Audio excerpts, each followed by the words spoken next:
Hello बच्चों, हम लोग 10th क्लास में पॉलिनोमियल्स दैट मीन्स बहुपद की बात कर रहे थे। उसमें हमने कुछ काम भी आपको कराया था। तो यहाँ पर वैसे तो बहुपद या पॉलिनोमियल्स बहुत तरीके से किए जा सकते हैं। हमने बताया था कि बहुपद के लिए आप ax³ bx² cx plus d, इसमें जो घात पावर है वो कितनी होगी? 3 होगी। इसी तरीके से इससे मैक्सिमम या इससे छोटी वाली भी हम लोग क्या कर सकते हैं? यूज कर सकते हैं। बहुत सारी पॉलिनोमियल्स बन सकती हैं, पावर 3 की, पावर 2 की, पावर 4 की, पावर 5 की, बहुत सारी बनेंगी। और हर एक पॉलिनोमियल में जितने पावर्स होंगे, x की जितनी मैक्सिमम पावर होंगी, x की जितनी सबसे ज्यादा घातें होंगी, उतने ही उसके जीरोस मतलब उसके शून्य निकलते हैं। ठीक है, मगर यहां पर 10th क्लास में केवल आपके पास पावर 2 वाले पॉलिनोमियल्स, घात 2 वाले पॉलिनोमियल्स की ही बात आपको करनी है। इसके हायर पावर ऊंची घात वाले के लिए हमको बात नहीं करनी है। तो जब पावर 2 के लिए बात करनी है तो हमने आपको बताया था कि इसका जो जनरल तरीका है लिखने का वो ax² + bx + c = 0 होता है। यहां पर जो जीरोस या शून्यक होते हैं बच्चों, वो हमने अभी आपको बताया, जितनी x की मैक्सिमम पावर होगी उतने ही उसके शून्यक या जीरोस निकलते हैं। तो यहां पर क्वाड्रेटिक इक्वेशन है, द्विघात है, दो घात लगी इसलिए द्विघात है, क्वाड्रेटिक है, तो इसमें शून्य जो जीरोस निकल रहे हैं वो 2 होंगे। एक को हम लोगों ने अल्फा और दूसरे को बीटा बोला था। अब ये जो अल्फा बीटा निकलते हैं, इनमें हमने कल बात भी की थी कि सम ऑफ द जीरोस, दोनों शून्यकों का योग alpha plus beta minus b/a, या दोनों शून्यकों का गुणनफल product of the zeros c/a था। ठीक है, इस तरीके से निकाला था। कुछ क्वेश्चंस भी हम लोगों ने किए थे इसके ऊपर। उन क्वेश्चंस को, थोड़े से क्वेश्चंस को हम लोग आगे की तरफ देखते हैं, फिर आगे की तरफ बढ़ते हैं। उन क्वेश्चंस में आप लोगों ने जो है सबसे पहले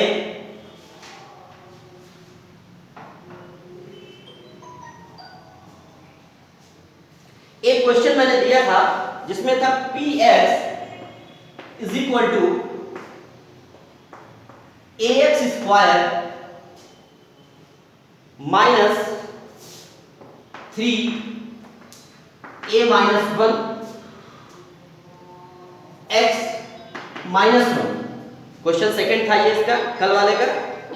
यहां पर इसके जीरोस की बात करें, इसके शून्य की बात करें, तो इसका शून्य मतलब अल्फा की वैल्यू 1 थी। जीरोस का मतलब है x की वैल्यू, x है, शून्य का मतलब x है। तो अगर ये x है तो यहां पर रखिए, और अगर जीरोस या शून्य रखते हैं तो वो उस पॉलिनोमियल को, उस बहुपद को क्या कर देता है? 0 कर देता है। तो अगर ये वैल्यू यहां पर रखोगे, ठीक है, तो 1 का स्क्वायर 3a - 1 इंटू x जगह पर 1 -1 = क्या होगा? 0। यहां से a की वैल्यू निकाल सकते हैं। a ये क्या होगा? -3a माइनस और माइनस प्लस 3 - 1 = 0। ये क्या होगा? -2a। ओके, ये प्लस का 2 उधर जाएगा तो माइनस का 2, इससे ये कैंसिल, a की वैल्यू क्या आएगी? 1 आएगी। ठीक है, ये कल क्वेश्चन था और वो क्वेश्चन नंबर था सेकंड जिसको हमने किया था। इसके आगे कुछ चीजें और समझ लेते हैं जल्दी जल्दी। इसमें आप लोग देखिए, कल हमने कहा था फाइंड द जीरोस, जीरोस निकालने हैं।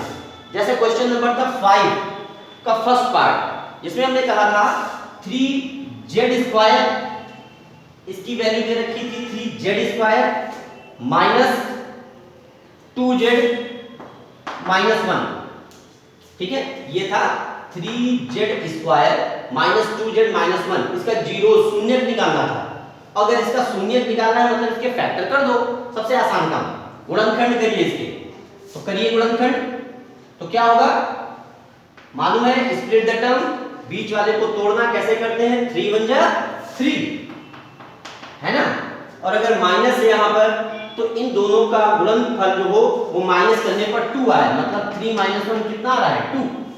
मालूम होगा आप लोगों को, -2 की जगह पर क्या रखेंगे, 3 - 1 ऑब्जेक्ट -1 इक्वल टू 0। अगर जीरोस है तो 0 होगा, तो 3z² माइनस 3z माइनस और minus plus z -1 equal to 0। Pair बना लें, पहले वाले में 3z कॉमन, z -1, इसमें से कुछ नहीं कॉमन है तो z -1। अगर ये ब्रैकेट सेम आते हैं तो मतलब आपका काम सही है।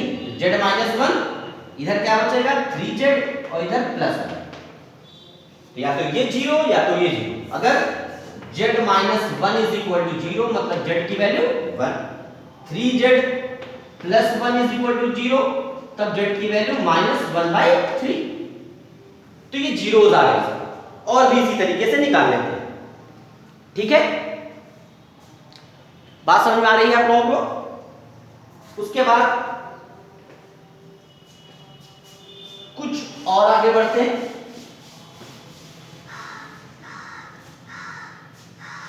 फिर क्वेश्चन नंबर 6 से आगे की तरफ था, अल्फा की वैल्यू 2 दे रखी थी, बीटा की वैल्यू 3 दे रखी थी, और हमने आपसे कहा था इक्वेशन बनाइए, पॉलिनोमियल बनाइए, जीरोस दे रखे हैं। तो हमने उसके लिए फार्मूला बताया था, ऐसा कुछ याद होगा,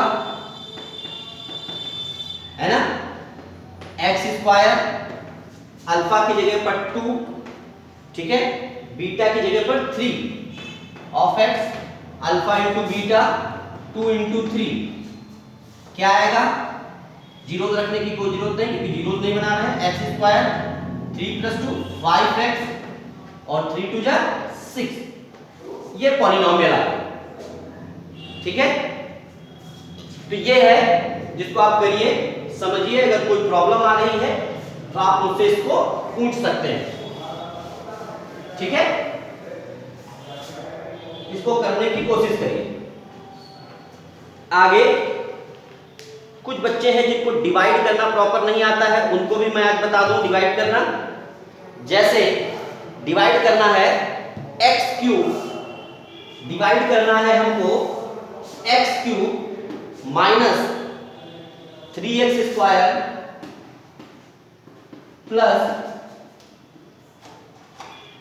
5x - 3 डिवाइडेड बाई x² - 2। ठीक है, इसको डिवाइड करना है आपको, तो करिए। ये दे रखा है हमारे पास x³ - 3x² प्लस 5x - 3। तो पहला वाला टर्म ऐसा यहां पर होना चाहिए कि x³ आ जाए। तो देखिए यहां पर x² है, यहां पर x³ है, तो x² में क्या मल्टीप्लाई कर दें कि x³ हो जाए, x का मल्टीप्लाई करें।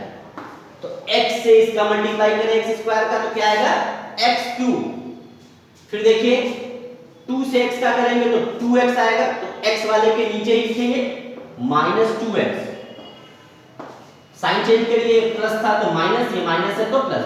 पहला वाला टर्म आपका हमेशा कैंसिल होना चाहिए, तभी आपका काम सही हो रहा है।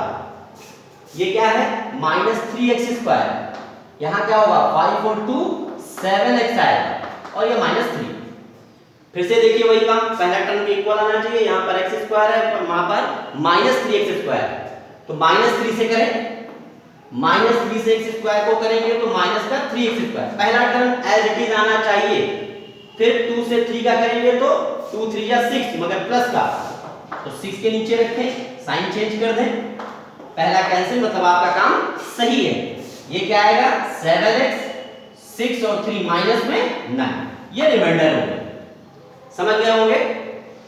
अगर यहां पर मान लें रिमाइंडर जो आ रही है, जो शेषफल आ रहा है, वो अगर 0 आए, मान लेते हैं अगर यहाँ पर रिमाइंडर क्या है 0 आए, तो हम कह सकते हैं कि x² - 2 ये जो है ये इस गिवन पॉलिनोमियल का इस दिए हुए x³ - 3x² + 5x - 3 का क्या है, एक फैक्टर है, एक गुणनखंड है, अगर ये रिमाइंडर 0 आती है तो। ठीक है, इतना करिए, आप लोग समझिए, अगर कोई दिक्कत आती है तो पूछिए। ओके, थैंक यू बच्चों।